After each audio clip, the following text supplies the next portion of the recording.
राजनीति में अक्सर बड़े बड़े मुद्दे ही सुर्खियों में रहते हैं, पर असल बदलाव की कहानी कभी कभी पानी के एक सूखे नल से या एक टूटी फूटी सड़क से शुरू होती है। आज हम दिल्ली के बदली विधानसभा क्षेत्र में 2025 के जनादेश की गहराई से पड़ताल करेंगे, ये समझने के लिए कि जमीन की आवाज जब सत्ता तक नहीं पहुंचती तो क्या होता है। तो देखिए, हमारा सफर 5 हिस्सों में बटा होगा।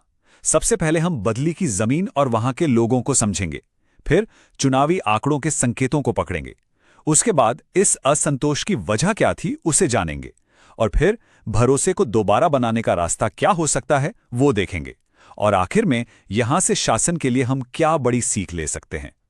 चलिए शुरू करते हैं। किसी भी चुनाव को समझने के लिए पहले उस जगह की मिट्टी और लोगों की नब्ज को समझना जरूरी होता है। तो ये है बदली, उत्तर पश्चिमी दिल्ली का एक ऐसा इलाका जहां की आबादी में नौजवानों और ओबीसी समुदाय, खासकर यादव समाज की एक बड़ी और अहम भूमिका है। यहाँ पर सियासत की बातें हवा में नहीं होती। यहाँ की बातचीत रोजमर्रा की जद्दोजहद से जुड़ी है। साफ पानी की लड़ाई, सुरक्षित गलियों की चिंता और देश में युवाओं की बेरोजगारी की दर जो करीब 45% तक पहुंच रही है, उसका दबाव यहाँ के घरों में साफ महसूस होता है। तो जमीन की ये जो हकीकत है, ये चुनावी नतीजों में कैसे दिखाई दी? चलिए अब जरा आंकड़ों पर नजर डालते हैं। 2025 के नतीजे देखिए। बीजेपी उम्मीदवार अहीर चौधरी को 61,192 वोट मिले, मतलब लगभग 40.5%। वहीं आम आदमी पार्टी के मौजूदा विधायक अजेश यादव को 46,029 वोट मिले, यानी करीब 30.5%। ये एक साफ जीत थी और एक बड़ा उलटफेर भी। अब ये जो तस्वीर है ना, ये बहुत दिलचस्प है। ये दिखाती है कि सिर्फ 2 चुनावों के बीच जमीन कितनी तेजी से खिसकी। आम आदमी पार्टी के समर्थन में एक बहुत बड़ी गिरावट देखने को मिली। कितनी बड़ी गिरावट? लगभग 20% की।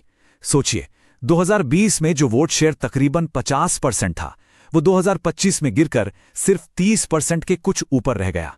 ये राजनीति में एक बहुत बड़ा भूकंप है। और ये कोई पहली बार नहीं हुआ। बदली का इतिहास देखिए, ये एक क्लासिक स्विंग सीट है। यहां वोटर किसी एक पार्टी से बंधा नहीं है। यहां की राजनीतिक हवा अक्सर बदलती रहती है, कभी बीजेपी, कभी कांग्रेस, फिर दोबारा आप और अब वापस बीजेपी। तो सबसे बड़ा सवाल यही उठता है कि आखिर इस बार इतना बड़ा बदलाव क्यों हुआ? वो कौन सी वजहें थीं जिन्होंने वोटरों को अपना मन बदलने पर मजबूर कर दिया? जब भी ऐसा कोई नतीजा आता है तो वो महज एक हार जीत का आंकड़ा नहीं होता, वो जमीन से भेजा गया एक ताकतवर संदेश होता है।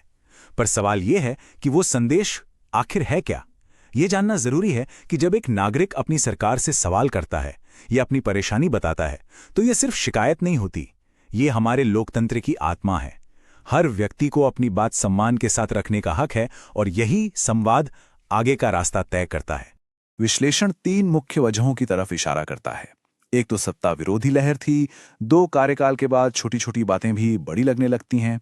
दूसरा, वोटिंग प्रतिशत लगभग उतना ही रहा, मतलब नतीजा उन वोटरों ने तय किया जो पहले किसी और को वोट देते थे। लेकिन जो सबसे बड़ी वजह थी, वो थी स्थानीय शिकायतें, जिनका कोई हल नहीं निकल रहा था। जैसे कि ये शिकायत सुनिए जो हमें जमीन पर बार बार सुनने को मिली। पीने के पानी की किल्लत इतनी ज्यादा कि टैंकर हफ्ते में बस 1 या 2 बार आता है, और उसके लिए भी झड़े होते हैं। ये कोई राजनीतिक मुद्दा नहीं, ये जीने मरने का सवाल है।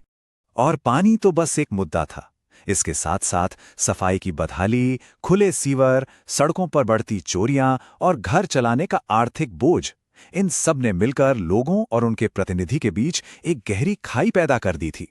तो ठीक है, समस्या तो समझ आ गई, लेकिन क्या ये आंकड़े सिर्फ समस्या बताते हैं या समाधान का रास्ता भी दिखाते हैं? बिल्कुल दिखाते हैं। किसी भी नेता के लिए जो इस टूटे हुए भरोसे को फिर से जोड़ना चाहता है, एक साफ रास्ता मौजूद है। इसके लिए एक 90 दिन की रणनीति बनाई जा सकती है, जिसके 3 चरण हैं। पहला, सुनना और तुरंत दिखने वाले काम करना। दूसरा, लोगों के साथ गहरी भागीदारी बनाना। और तीसरा, अपने काम को मजबूत करना और सही संदेश लोगों तक पहुंचाना। देखिए, पहले 30 दिन सिर्फ एक्शन के होने चाहिए, बातें नहीं, काम। एक बदली वादा यात्रा शुरू की जाए, लोगों की शिकायतें सुनी जाएं, जहां पानी नहीं है वहां तुरंत टैंकर भेजे जाएं, टूटी स्ट्रीट लाइट और सड़कों की मरम्मत हो। ये छोटे छोटे काम ये संदेश देते हैं कि आपकी आवाज सुनी जा रही है। अगला महीना साझेदारी का है। युवाओं और महिलाओं की कमेटियां बनाई जाएं ताकि सुझाव जमीन से आएं। टाउन हॉल मीटिंग हो जहां समस्याओं को हल करने की एक तय तारीख बताई जाए। बेरोजगारी की चिंता दूर करने के लिए स्किल अप बदली जैसे प्रोग्राम शुरू हों, मतलब लोगों को समाधान का हिस्सा बनाया जाए। और आखिरी चरण है जवाबदेही का। एक विश्वास का रोड मैप जारी किया जाए जिसमें हर काम की तारीख लिखी हो, गलत अफवाहों को रोकने के लिए एक टीम हो और व्हाट्सएप जैसे माध्यमों से काम की सीधी जानकारी लोगों तक पहुंचे। शासन को एक खुली किताब की तरह पारदर्शी बनाना होगा। तो बदली की इस पूरी कहानी से, इस पूरे विश्लेषण से आखिरी और सबसे बड़ा सबक क्या है? सबक ये है कि शासन का असली मतलब जन केंद्रित होना है।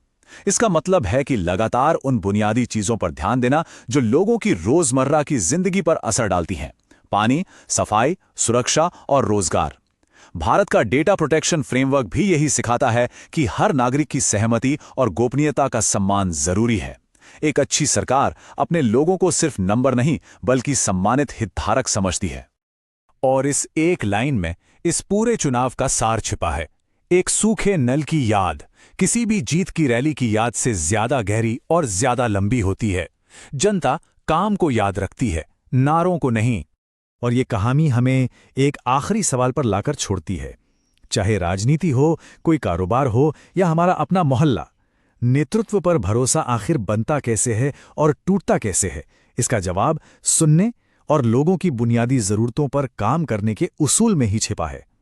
अगर आप एक जन केंद्रित नेता बनना चाहते हैं और अपने निर्वाचन क्षेत्र का उत्थान करना चाहते हैं, तो blueprintstrategies.ai से mgr@blueprintstrategies.ai पर संपर्क करें या 08042041602 पर कॉल करें। राजनीति से परे एक उद्देश्य।